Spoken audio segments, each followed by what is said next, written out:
In section 5.5a, we are going to be working with the fundamental theorem of algebra, rational root theorem, and Descartes' rule of signs. So to start out with the fundamental theorem of algebra, that tells us that a polynomial of degree n has exactly n roots, which we've also called zeros and x-intercepts, when you include multiplicities. So, for example, a multiplicity would be x plus 3 squared, which means since we have an even multiplicity, we would have a bounce at x equals -3. Remember also that when you have an odd multiplicity, the graph crosses. So for an even multiplicity, you'd have a bounce. Odd multiplicity, you'd have the function would cross there. So this one would give us 2 of the roots. Then when you include rational roots would be like x equals 2 or x equals -5/3. They are roots that can be written as fractions. We also have to include irrational roots. Irrational roots include numbers like 2 plus the square root of 29 and 2 minus the square root of 29. They always go in conjugate pairs. And when we include complex roots, which also always show up in conjugate pairs. So when we put these two ideas together, these go together to form the conjugate pair theorem, which basically tells you what that just said, which is that if you have a conjugate, if you have an irrational root like 2 plus square root of 29, you also have to have 2 minus the square root of 29. And if you have a root like x equals 5 plus 2i, you will automatically have x equals 5 minus 2i. So I could ask you questions like, if x equals 7 plus 2i and x equals square root of 13 are roots, what are the other roots? Well, according to the conjugate pair theorem, since x equals 7 plus 2i is a root, then we'd also have to have x equals 7 minus 2i. And since x equals square root of 13 is a root, we would also have to have x equals negative square root of 13. They always show up in conjugate pairs. The next theorem that we're going to talk about is the rational root theorem. The rational root theorem helps you list all possible rational roots for a polynomial. The way that you create this list is by using the constant term and the leading coefficient. So for some reason, they always call P the constant term. So if P is the constant term, that means it's the term with no variable. And Q is the leading coefficient.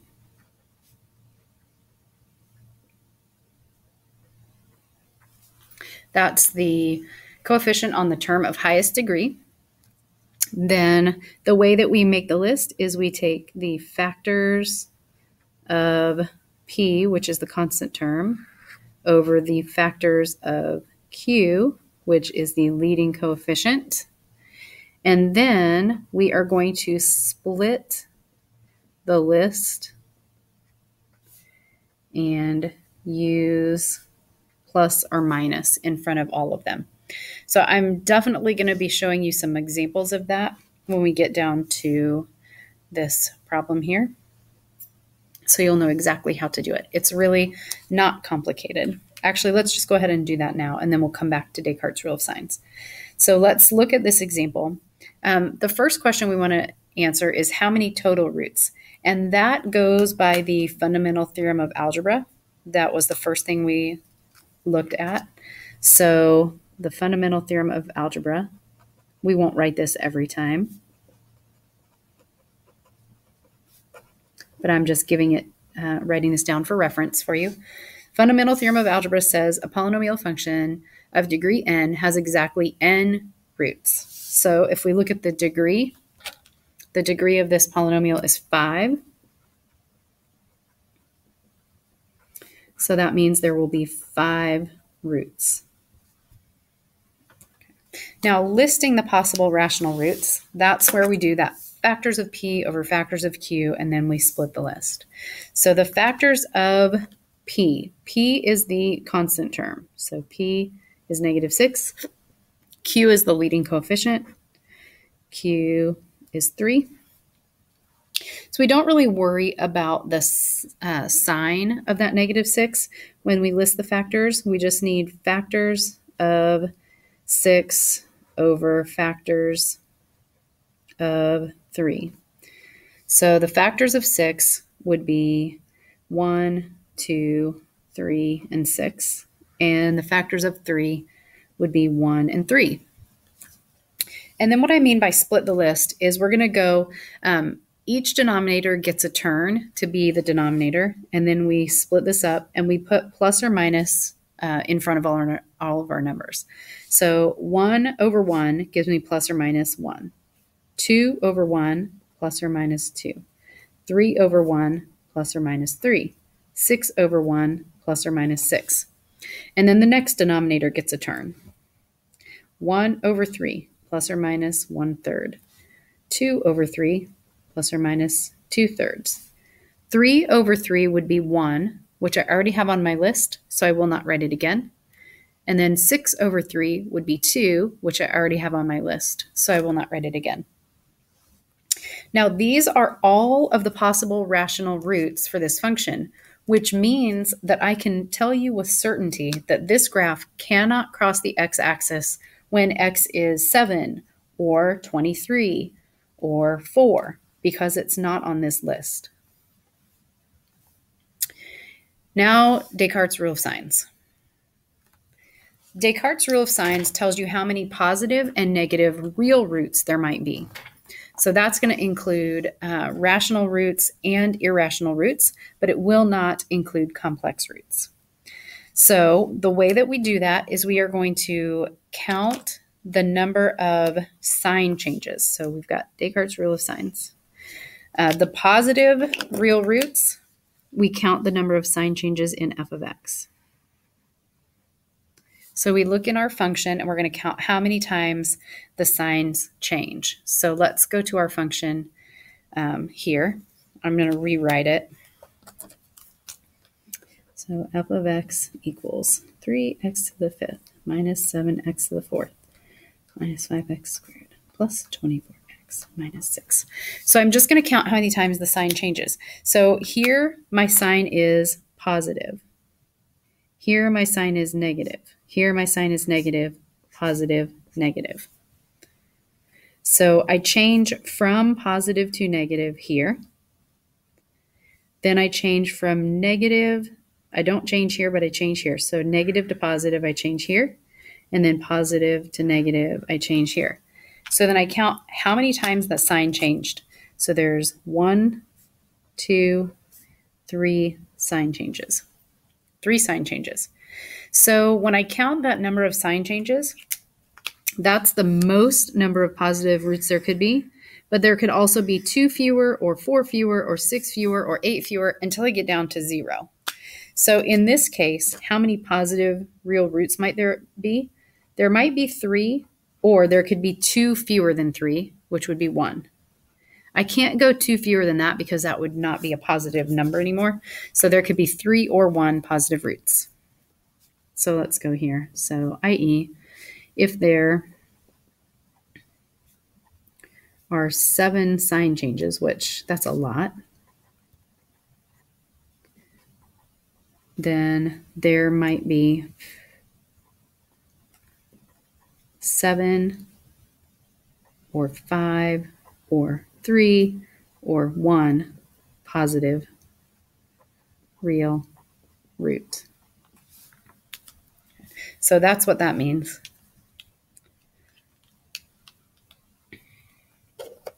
Now, to find the number of negative real roots, we count the number of sign changes in f of negative x. So then that will be the most number of negative real roots, but there could also be 2 fewer or 4 fewer or 6 fewer.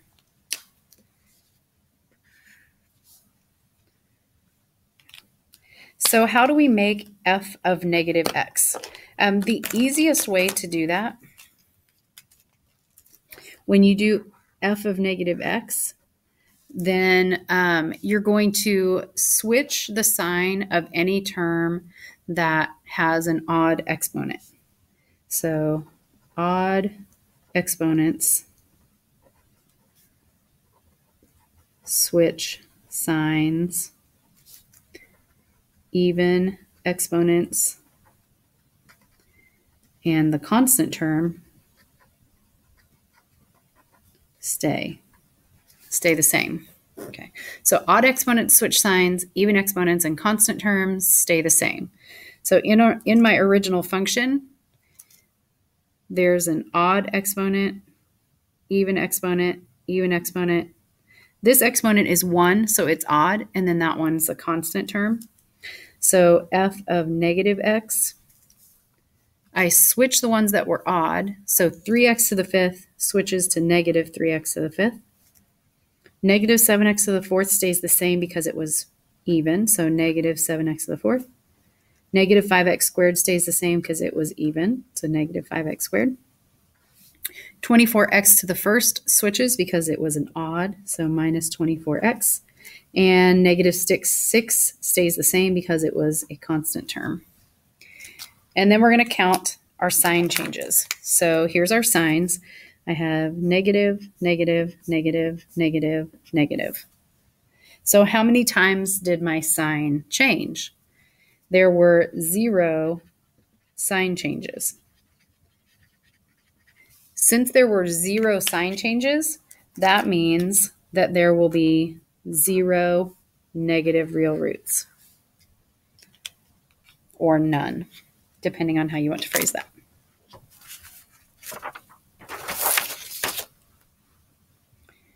Let's look at another example going through all those steps. So we've got 2x cubed plus 5x squared minus 3x plus 12. So we want to know how many total roots. Well, the number of total roots depends on the degree of the polynomial. The highest degree is 3.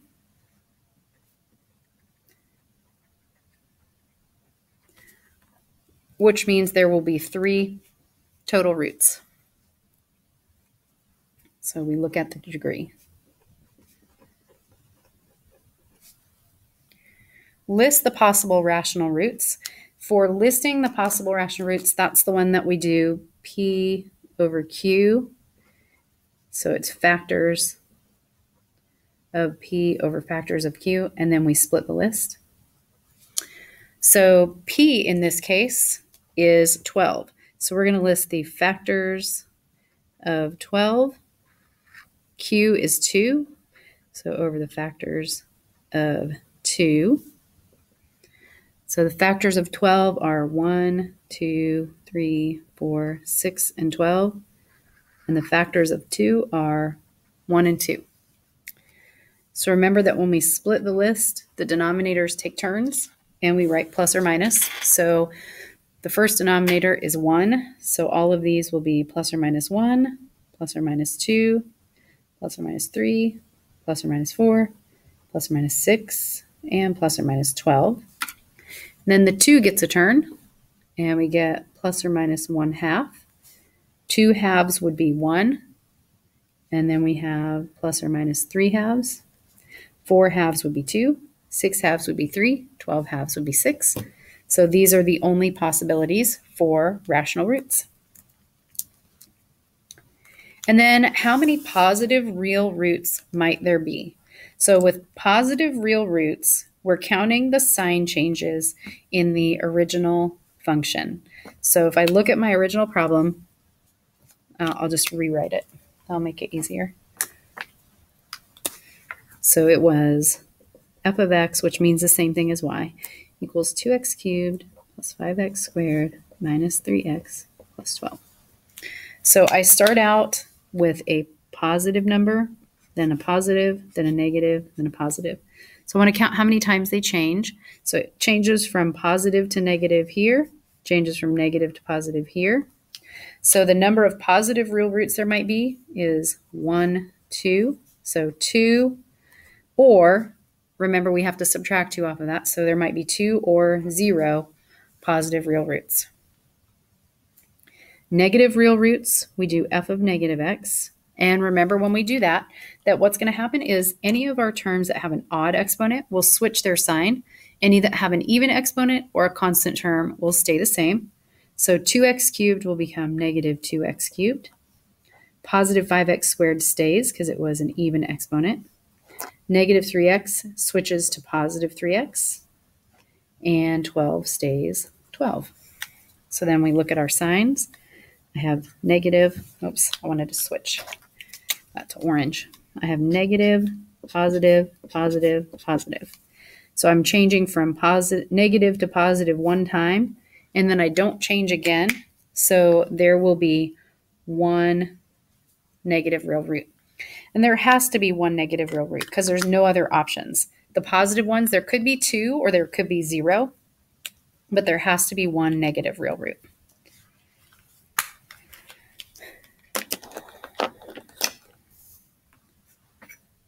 Kind of the last concept that we're going to do in this section is building a polynomial function if we already know the roots.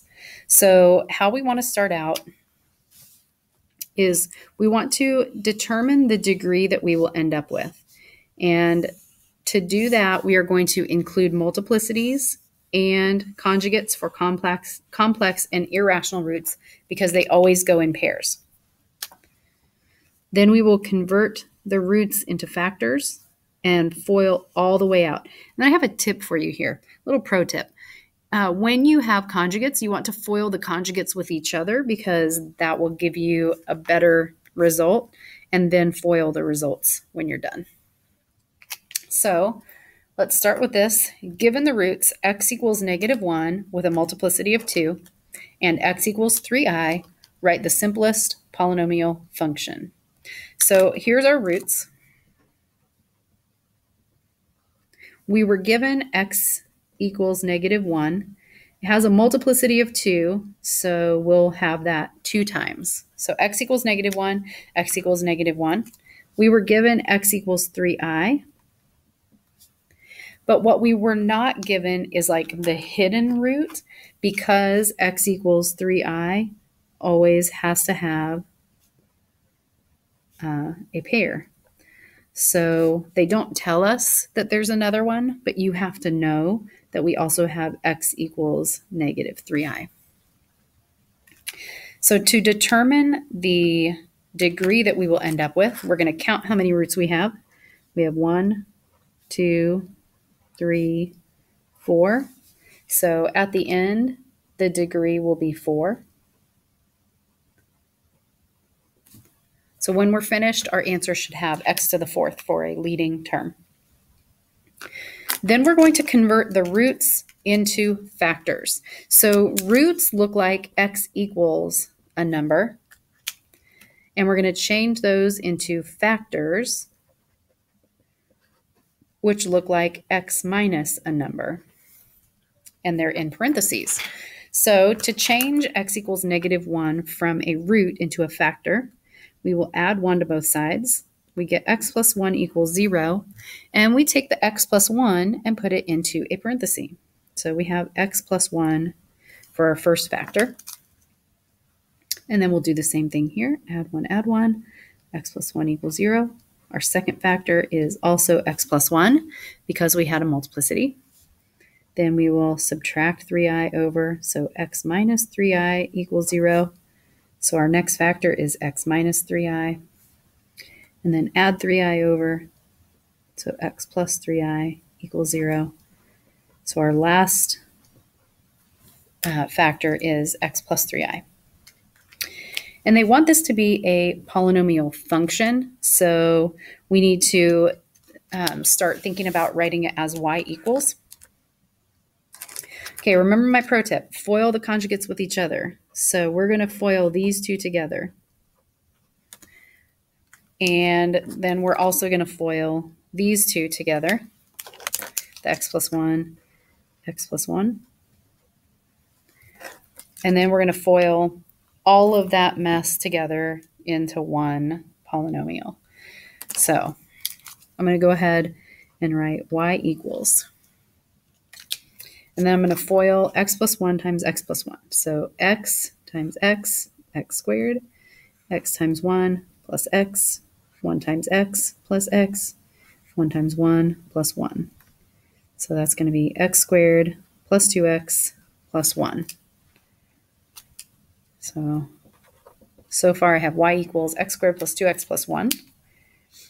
And I still have to FOIL this mess together. So x times x squared, x times 3i plus 3ix, x times negative 3i minus 3ix, and then negative 3i times positive 3i is negative 9i squared.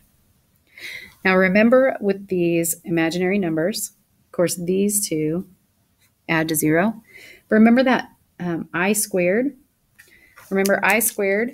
is the same thing as negative 1. So when I take negative 9 times I squared, it's like doing negative 9 times negative 1. So that's going to change this into positive 9. So now this parenthesis is just x squared plus 9.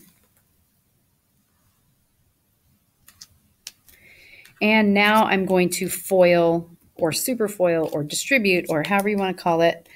I'm going to multiply all of this together. So I'm going to take x squared times 1, x squared times 2x, x squared times x squared. So I'm going to have x to the 4th plus 2x cubed plus x squared. And then I'm also going to distribute the 9. So 9 times x squared plus 9x squared, 9 times 2x plus 18x, 9 times 1 plus 9. And then combining like terms gives me my final polynomial of y equals x to the 4th plus 2x cubed plus 10x squared plus 18x plus 9. And that is my polynomial function. That is the simplest polynomial function that has the given roots.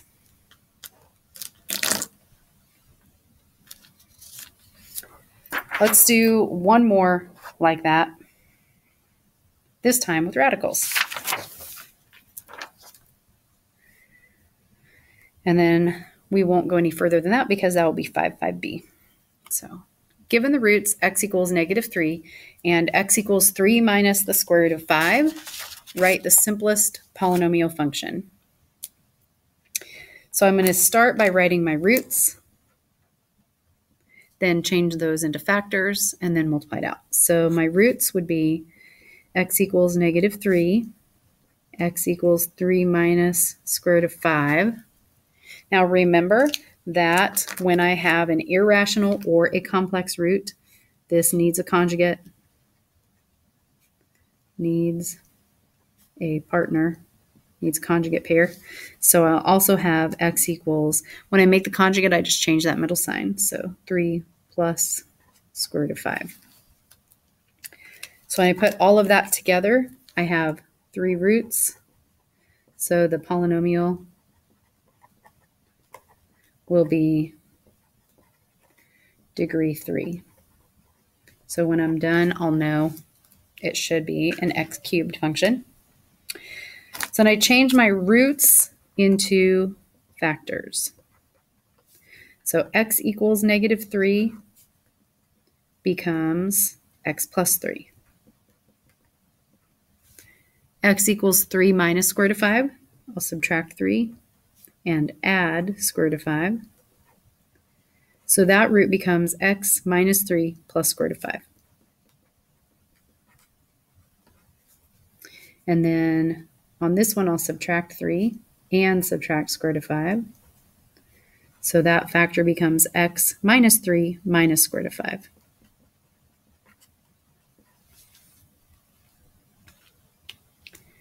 Remember that you want to FOIL the ones together that are conjugate pairs. So we are going to FOIL this partnership here. And I'll just go y equals, I'll put x plus 3 here, and then I'll work on foiling that group. So I will take, actually, I'm going to do this one with the box method over here, just so you can see what that's like. So to FOIL those by the box method, I have 3 terms by 3 terms. So I'm going to make a box that has 9 squares in it.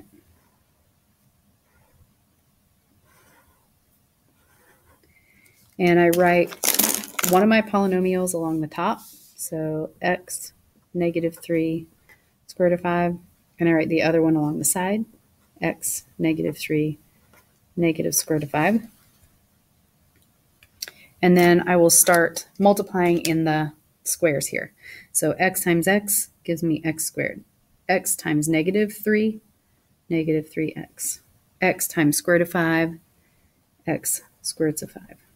And then the next row, negative 3 times x, negative 3x. Negative 3 times negative 3, positive 9.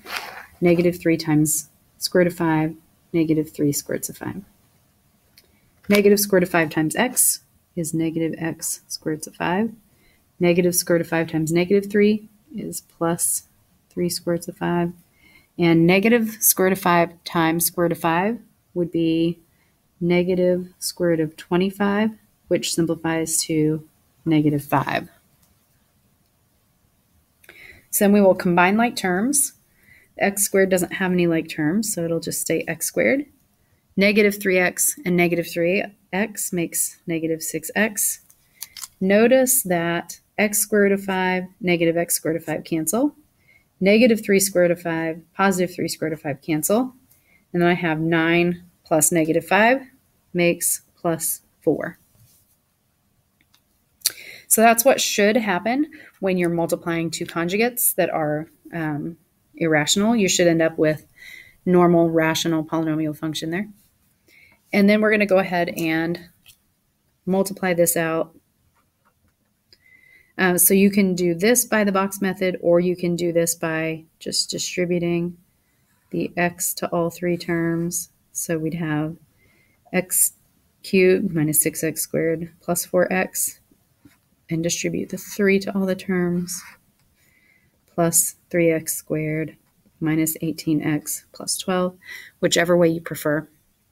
Combine your like terms. We should end up in the same place of x cubed minus 3x squared minus 14x plus 12.